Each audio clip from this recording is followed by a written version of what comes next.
Fatou est une femme simple et courageuse. Elle vit dans un petit quartier populaire à Abidjan. Chaque jour, elle se réveille très tôt, avant même le lever du soleil. Elle prépare des beignets avec soin dans sa petite cuisine en tôle, pendant que ses 2 enfants dorment encore. Ensuite, elle les met dans une bassine et part au marché de Yopougon, son coin habituel. Fatou n'a pas de mari. Il est décédé il y a quelques années, la laissant seule avec 2 enfants à élever. Depuis, elle se bat tous les jours pour que ses enfants mangent, aillent à l'école et ne manquent de rien. Ce n'est pas facile. Parfois, elle vend tout, parfois il lui reste des beignets. Mais elle garde toujours le sourire. Elle dit souvent: « Et Dieu voit les cœurs, il ne nous abandonne jamais. » Malgré ses difficultés, Fatou aide les autres dès qu'elle le peut. Si un enfant passe devant elle avec un ventre vide, elle lui donne un beignet. Si une vieille personne s'assoit à côté d'elle, elle lui offre un peu d'eau ou du thé chaud. Elle n'a pas grand-chose, mais elle a un cœur en or. Les autres commerçants l'aiment bien. Ils la respectent pour son courage et sa gentillesse. Même les clients fidèles reviennent plus pour sa bonté que pour les beignets.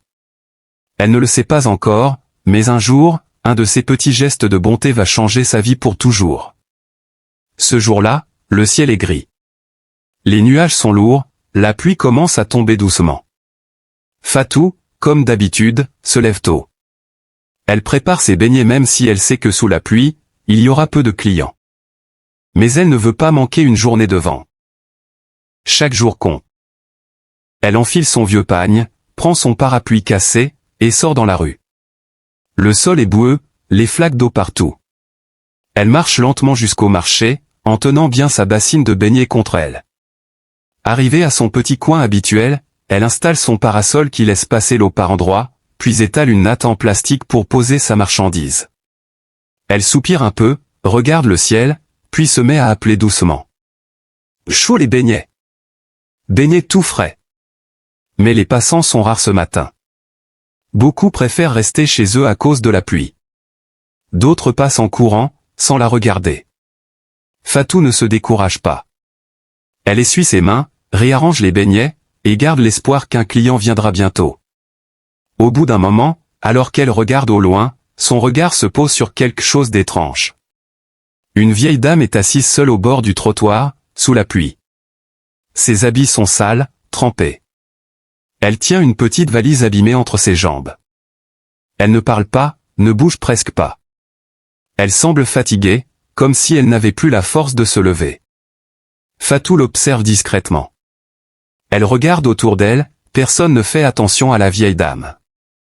Les gens passent, la contournent, l'ignorent comme si elle était invisible. Fatou sent son cœur se serrer. Elle ne sait pas encore que ce moment va tout changer dans sa vie. Fatou continue de regarder la vieille dame assise au bord du trottoir. Quelque chose la touche profondément. Cette dame semble si fragile, si seule. Son visage est ridé, marqué par le temps. Ses habits sont sales, déchirés à certains endroits. Elle porte des sandales usées, et sa petite valise en tissu est trempée. Il fait froid. Le vent souffle. Mais la vieille femme ne bouge pas. Elle garde les yeux vers le sol, comme si elle avait abandonné tout espoir. De temps en temps, elle tousse, pose une main sur sa poitrine, puis reste silencieuse. Fatou regarde autour d'elle. Personne ne vient vers la dame. Les autres vendeurs la regardent à peine. Certains clients jettent un regard rapide et détournent les yeux. Pour eux, c'est juste une vieille folle ou une mendiante de plus. Une parmi tant d'autres. Mais Fatou ne supporte pas cette indifférence. Dans son cœur, elle sent qu'elle doit faire quelque chose. Elle ne peut pas rester là à vendre ses beignets alors qu'une personne âgée est en train de souffrir devant elle. Elle prend sa petite natte de repos, l'essuie un peu, et s'approche doucement. Elle s'accroupit devant la vieille dame, lui parle doucement. « Maman, tu veux t'asseoir à l'abri ? Viens avec moi. Il fait froid ici. » La vieille femme lève les yeux. On dirait qu'elle ne s'attendait plus à ce que quelqu'un lui parle avec douceur. Elle reste silencieuse quelques secondes, puis hoche lentement la tête. Fatou l'aide à se lever. Elle est légère, faible. Fatou la soutient jusqu'à son stand, lui installe la natte bien au sec, et lui tend un gobelet de thé chaud avec un beignet. La vieille dame la regarde longuement, les yeux brillants d'émotion. Elle ne dit toujours rien, mais un sourire se dessine lentement sur ses lèvres. Fatou ne le sait pas encore, mais ce sourire est le début d'un miracle. Une fois assise sur la natte, la vieille dame semble soulagée. Elle prend lentement le gobelet de thé chaud avec ses mains tremblantes, puis le porte à ses lèvres. Elle boit doucement, sans se presser. Ensuite, elle mord dans le beignet que Fatou lui a offert. Ses yeux se ferment un instant, comme si ce simple repas lui faisait le plus grand bien depuis longtemps. Fatou, de son côté, ne dit rien. Elle retourne s'asseoir derrière sa petite table, regarde la dame de temps en temps, et continue d'appeler les clients. Beignet chaud. Beignet tout frais. Mais son cœur est occupé ailleurs. Elle pense à cette vieille femme. Qui est-elle? Où vit-elle? Pourquoi est-elle seule sous la pluie comme ça? Elle aimerait bien poser des questions, mais elle préfère attendre. Au bout de quelques minutes, elle s'approche doucement à nouveau et dit avec tendresse. Maman, si tu veux, tu peux rester ici jusqu'à ce que la pluie s'arrête. Tu n'as pas besoin d'acheter. Tu es la bienvenue. La vieille dame lève les yeux et murmure un mot à peine audible. Merci. Ce mot, si simple, réchauffe le cœur de Fatou plus que n'importe quelle vente. Elle ne le fait pas pour recevoir des remerciements. Elle le fait parce que c'est dans sa nature. Aider, donner, partager, même quand elle-même n'a presque rien. Ce jour-là, Fatou offrira encore 2 autres beignets à la vieille dame. Elle lui donnera même un sachet d'eau fraîche, et un morceau de pain pour qu'elle l'emporte. Le soir venu, elle l'aidera à se lever et lui donnera un petit morceau de carton pour qu'elle dorme au sec devant une boutique fermée. Avant de partir, Fatou lui glisse doucement. Reviens demain si tu veux. Je serai là. Elle ne le sait pas, mais ce geste simple, humain, sincère, va toucher bien plus qu'elle ne peut imaginer. Le lendemain matin, comme promis, Fatou retourne au marché avec sa bassine de beignets. Le soleil est revenu, mais le sol est encore mouillé par la pluie de la veille. Elle nettoie son coin, installe son parasol, et commence à vendre. Vers 8 heures, elle voit arriver la vieille dame. Cette fois, elle a séché ses habits. Toujours fatiguée, toujours silencieuse, mais un peu plus droite que la veille. Fatou sourit en la voyant. Ah maman. Tu es venue. Viens t'asseoir, j'ai gardé ta natte. La vieille dame s'installe à côté du stand, et comme la veille, Fatou lui tend un gobelet de thé chaud. Mais cette fois, la vieille femme parle un peu plus. Tu es bonne, ma fille. Beaucoup de gens m'ont ignoré hier. Mais toi, tu m'as vu. Tu m'as aidé. Fatou répond simplement. Je n'ai pas grand-chose, mais si je peux aider, je le fais. Elle parle doucement. La vieille dame dit qu'elle est venue à Abidjan depuis un autre quartier, pour retrouver un de ses enfants, mais qu'elle s'est perdue. Elle n'a plus de téléphone, plus de contact. Elle dit aussi qu'elle ne veut pas déranger, alors elle s'est assise quelque part, en attendant. Fatou écoute attentivement. Elle ne la juge pas. Elle compatit. Elle raconte aussi un peu sa vie, son mari décédé, ses enfants qu'elle élève seule, son travail de beignet tous les matins. La vieille femme l'écoute avec attention. Son regard est profond, comme si elle voyait en Fatou quelque chose de rare. Elle ne dit pas encore qui elle est. Elle ne parle pas de sa famille. Mais elle sent déjà que cette femme au cœur pur vient de lui rendre un grand service. Pendant plus d'1 heure, elles échangent ainsi. Pas beaucoup de mots. Juste assez pour créer un lien humain, sincère, vrai. Et ce lien va devenir précieux. Pendant 3 jours, la scène se répète. Chaque matin, Fatou prépare ses beignets et installe son petit stand au marché. Et chaque jour, la vieille dame arrive, à la même heure, s'assoit doucement sur la natte que Fatou lui garde précieusement, et partage avec elle un peu de thé chaud et un beignet. Entre elles, quelque chose de beau naît, une complicité, une amitié simple, sans intérêt. Pas de longues discussions, juste quelques paroles, des regards pleins de respect, et surtout un grand silence plein de paix. Les passants commencent à remarquer la vieille femme. Certains pensent que c'est la mère de Fatou. D'autres murmurent qu'elle est peut-être une mendiante. Mais Fatou ne répond jamais au ragot. Elle fait simplement ce qu'elle sent être juste. Un jour, alors qu'il y a un peu plus de clients que d'habitude, la vieille dame aide même Fatou à ramasser quelques pièces tombées. Elle ne demande rien. Elle reste discrète. Elle observe, elle sourit parfois, et elle remercie toujours. Fatou, elle, commence à s'attacher à cette présence. Elle ne sait toujours pas le vrai nom de la vieille dame. Elle l'appelle simplement « maman ». Pour elle, c'est une personne âgée qui mérite du respect, comme sa propre mère. Un soir, avant de partir, la vieille dame regarde Fatou droit dans les yeux et dit « Tu es une belle personne. Beaucoup de gens riches n'ont pas ton cœur. » Fatou sourit timidement. Elle répond « On n'a pas besoin d'être riche pour être bon. » La vieille dame hoche la tête, les yeux brillants. Elle se lève lentement, serre la main de Fatou et s'en va. Fatou ne le sait pas encore, mais ce jour-là est le dernier où elle verra la vieille dame, dans la rue. Le lendemain matin, comme tous les jours, Fatou s'installe à son petit coin habituel. Elle balaie la zone, installe sa natte, pose sa bassine pleine de beignets chauds et sort son petit gobelet de thé prêt à offrir, mais ce matin-là, la vieille dame ne vient pas. Au début, Fatou pense simplement qu'elle est en retard. Elle regarde à gauche, à droite, à chaque voiture ou silhouette au loin, mais rien. Le temps passe. 1 heure. 2 heures. Elle commence à s'inquiéter. Peut-être qu'elle est tombée malade, pense-t-elle. Ou peut-être qu'elle s'est enfin retrouvée avec sa famille. Ou qu'elle est partie pour de bon. La journée se déroule normalement, mais le cœur de Fatou est vide. Elle ne le montre pas aux clients, mais elle a l'impression d'avoir perdu une présence.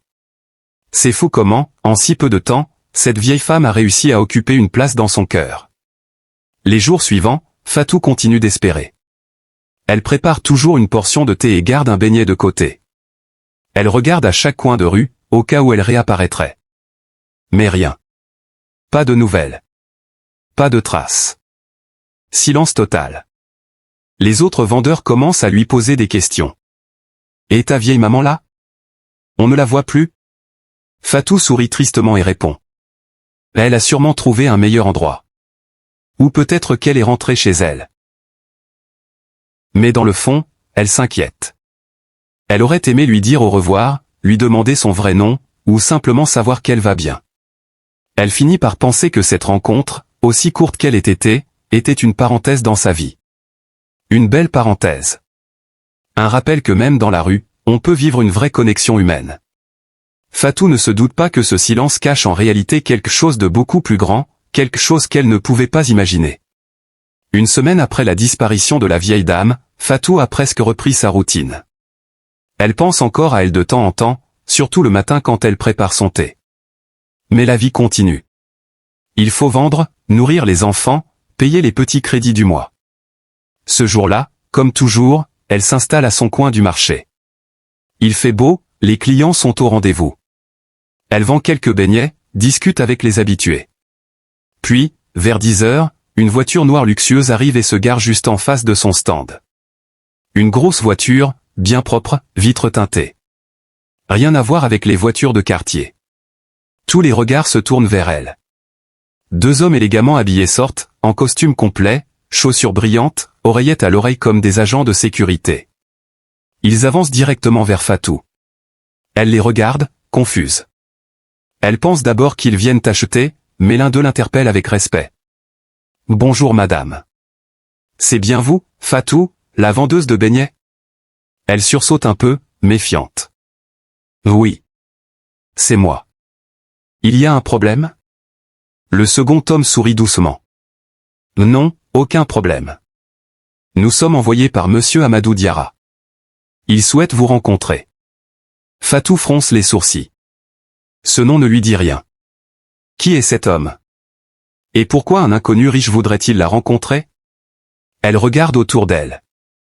Les autres vendeurs sont tout aussi surpris. Certains murmurent. Peut-être que c'est un inspecteur. Ou bien elle a gagné à un jeu. Mais Fatou, elle, pense d'abord à un malentendu. Elle répond avec prudence. Je crois que vous vous trompez. Moi, je suis juste une vendeuse.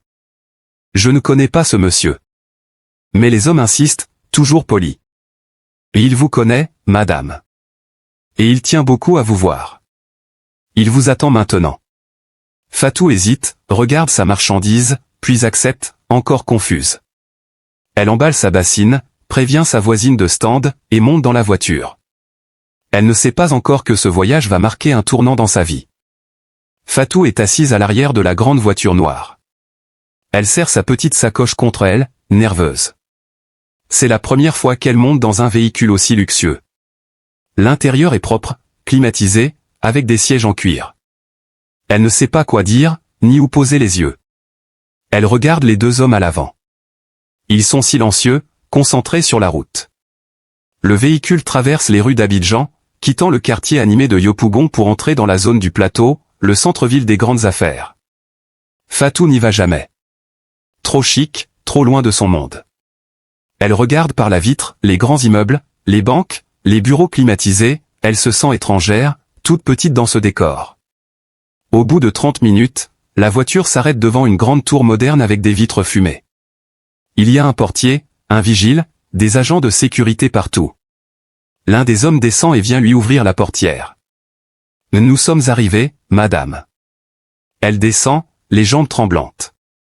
On lui demande d'entrer. Elle passe une grande porte automatique. À l'intérieur, tout est propre, brillant, silencieux. Le sol brille comme un miroir. L'air sent bon le parfum d'ambiance. C'est un autre monde. Un agent d'accueil l'accueille. « Bonjour madame Fatou. Veuillez nous suivre, s'il vous plaît. » Elle le suit dans l'ascenseur. Il monte très haut, jusqu'au dernier étage. Elle sent son cœur battre fort. Qu'est-ce qu'on lui veut? Est-ce qu'elle a fait quelque chose de mal? Pourquoi tout ce luxe autour d'elle? Les portes s'ouvrent. Elle entre dans un long couloir puis un grand bureau. Là, un homme élégant se lève pour l'accueillir. Il porte un costume de grande marque, une montre brillante, des chaussures bien cirées. Il s'approche d'elle, ému, tend la main et dit doucement. « Bonjour madame Fatou. Je suis Amadou Diarra. Merci, pour ce que vous avez fait. » Fatou ne comprend pas tout de suite. Mais elle va vite découvrir que son acte simple a touché le cœur d'un homme très important.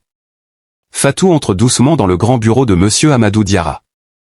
Elle avance à petits pas, le cœur battant très fort. Elle n'a jamais vu un bureau aussi vaste et aussi beau. Il y a de grands tableaux au mur, un immense bureau en bois brillant, des fauteuils confortables, et surtout une grande baille vitrée qui montre toute la ville d'Abidjan. On dirait une scène sortie d'un film. Amadou Diarra, l'homme élégant en costume, s'approche lentement. Il a l'air ému, touché. Ce n'est pas le regard froid d'un homme riche qui parle à une vendeuse de rue. C'est le regard d'un homme profondément reconnaissant. Il lui tend la main avec respect. Fatou la serre timidement. « Madame Fatou, vous ne me connaissez pas. Mais vous avez fait quelque chose d'extraordinaire. » Fatou fronce les sourcils, confuse. Elle bafouille. « Moi ? Je n'ai rien fait de spécial. Je ne comprends pas. » Amadou sourit, puis tourne la tête vers la porte. Elle s'ouvre doucement. Et là, Fatou voit entrer la vieille dame. Propre, bien habillée, un foulard élégant sur la tête. Elle marche mieux. Elle sourit, avec douceur. C'est bien elle. La dame qu'elle a aidée sous la pluie. Fatou n'en revient pas. Elle s'écrie. « Maman. Mais, tu vas bien? Je t'ai cherché tous les jours. » La vieille femme s'approche, lui prend les mains. « Je vais bien, grâce à toi. » Puis elle se tourne vers Amadou et dit. « Mon fils, c'est elle. C'est cette femme qui m'a aidé quand tout le monde m'ignorait. » Amadou hoche la tête, les yeux remplis de larmes. « Fatou, tu as aidé ma mère. Moi, j'étais en déplacement à l'étranger. Elle est sortie sans prévenir personne. C'est grâce à toi qu'elle a été en sécurité. » Fatou reste sans voix. Elle venait juste en aide à une vieille dame dans la rue. Elle ne savait pas qu'elle était la mère d'un des hommes les plus riches du pays. Et ce qu'il va dire ensuite, va changer sa vie à jamais. Fatou est encore debout, les mains dans celles de la vieille dame. Son cœur bat vite. Elle a du mal à croire ce qu'elle vient d'entendre. La vieille dame qu'elle avait aidée dans la rue est la mère de ce grand monsieur, ce PDG puissant, respecté, riche. Le choc est immense. Elle regarde Amadou, puis regarde encore la vieille femme. Elle n'arrive pas à parler. Amadou l'invite à s'asseoir sur un fauteuil. Il s'installe en face d'elle, pose ses mains sur la table et dit calmement, avec beaucoup d'émotion. Madame Fatou, je veux que vous sachiez quelque chose. Vous avez fait ce que beaucoup de gens n'auraient pas fait. Vous n'avez pas regardé ma mère comme une vieille femme sale, perdue ou inutile. Vous l'avez vue comme une maman, comme un être humain. Il fait une pause. Ses yeux brillent. Ma mère est tout pour moi. C'est grâce à elle que je suis devenu ce que je suis. Quand j'ai appris qu'elle avait disparu, j'ai eu très peur. Puis elle m'a raconté ce que vous aviez fait. Comment vous l'avez nourrie, protégée, parlé avec douceur, alors que vous-même, vous n'avez pas grand-chose. Fatou commence à pleurer doucement. Elle essuie ses larmes avec le coin de son pagne. Monsieur, moi, je ne savais pas. Je l'ai juste aidé, comme j'aurais aidé ma propre maman. La vieille dame prend la parole, la voix tremblante mais claire. Et c'est pour ça que tu mérites tout le bonheur du monde, ma fille. Tu as un cœur en or. Amadou se lève, fait quelques pas, puis revient face à Fatou. Il déclare. Je veux te remercier à ma manière. Pas seulement avec des mots. Mais avec des actions. Parce que des gens comme toi méritent de vivre dans la dignité, dans la paix. Fatou reste figée. Elle sent qu'un grand changement est sur le point d'arriver. Fatou reste assise, les mains jointes sur ses genoux. Elle ne sait pas à quoi s'attendre. Elle ne veut rien demander, elle ne s'est jamais attendue à être récompensée pour ce qu'elle a fait. Pour elle, aider quelqu'un était naturel. Elle n'a pas agi pour recevoir quelque chose en retour. Pourtant, ce que va lui annoncer Amadou dépasse tout ce qu'elle aurait pu imaginer. Il prend un dossier posé sur son bureau, le pose devant elle et dit. Voici le titre d'un petit restaurant dans un quartier bien placé. Il t'appartient désormais. Il sera équipé, décoré, et tu y vendras ce que tu veux. Beignets, riz, plats africains. Tu n'auras plus à t'asseoir au bord de la rue sous un parasol troué. Fatou ouvre grand les yeux. Elle commence à trembler. Sa bouche s'ouvre mais aucun mot ne sort. Amadou continue. J'ai aussi ouvert un compte à ton nom. Tu y trouveras de quoi faire tourner ton commerce pendant 1 an, sans stress. Et ce n'est pas tout. Il jette un œil à sa mère qui sourit en hochant la tête, puis poursuit. Tes 2 enfants auront des bourses scolaires complètes. Ils vont aller à l'école dans de bonnes conditions. Je veux qu'ils aient toutes les chances que moi j'ai eues, et même plus. Fatou éclate en larmes. Monsieur, ce que vous faites là, je ne pourrai jamais le rembourser. Amadou s'approche, pose une main sur son épaule. Tu n'as rien à rembourser, Fatou. C'est le destin qui t'a placé sur le chemin de ma mère. Et c'est Dieu qui a vu ton cœur.